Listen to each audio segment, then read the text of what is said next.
श्री राधे श्याम। 23 दिसंबर 2025 मंगलवार को पौष शुक्ल तृतीया है और आप सब जानते हैं इस दिन हमारे 6 गोस्वामियों में सबसे छोटे श्रील जीव गोस्वामी पाद का तिरुभाव उत्सव होता है। जीव गोस्वामी जी का चरित्र अनेकों बार कह चुके हैं। श्री रूप सनातन गोस्वामी पाद 6 गोस्वामियों में सबसे बड़े, जिन्होंने संपूर्ण ब्रज वृंदावन को प्रकट किया और ब्रज वृंदावन की जो राधा कृष्ण की प्रेममयी उपासना है उसको प्रकट किया और फिर सब ब्रज के रसिकों ने उस उपासना को ग्रहण किया। तो उन रूप सनातन गोस्वामी पाद के शरीर संबंध में भतीजे और आध्यात्मिक संबंध में रूप गोस्वामी पाद के शिष्य श्री जीव गोस्वामी पाद, जिन्होंने रूप सनातन गोस्वामी पाद के पश्चात समस्त संप्रदाय के भार को संभाला और जो कार्य रूप सनातन जी ने किया उस कार्य को और आगे बढ़ाया। इतने ग्रंथों की टीका की मीराबाई जी के चरित्र में सुनते हैं। मीराबाई जी इन्हीं का दर्शन करने आई थी।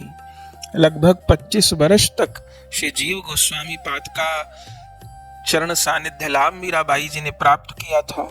जीव गोस्वामी पाद से मीराबाई जी ने श्री गौरांग कथा सुनी थी, वृंदावन की रहनी के विषय में पूछा था। श्यामानंद प्रभु जी को भी इन्हीं जीव गोस्वामी पाद की कृपा से ही राधा रानी का चरण नूपुर प्राप्त हुआ था।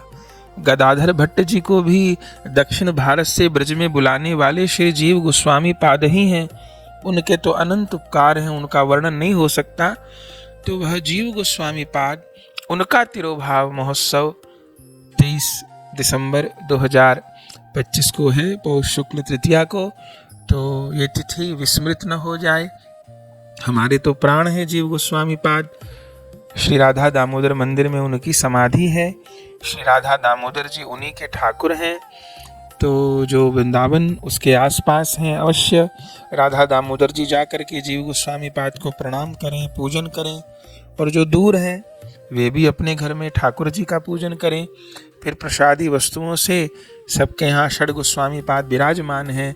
तो षड गोस्वामी पाद में जो सबसे आखिर में है उन जीव गोस्वामी पाद का पूजन करें, उनके चरित्र का पाठ करें, नाम संकीर्तन करें और जीव गोस्वामी पाद की कृपा प्राप्त करें। जय जय श्री राधे श्याम।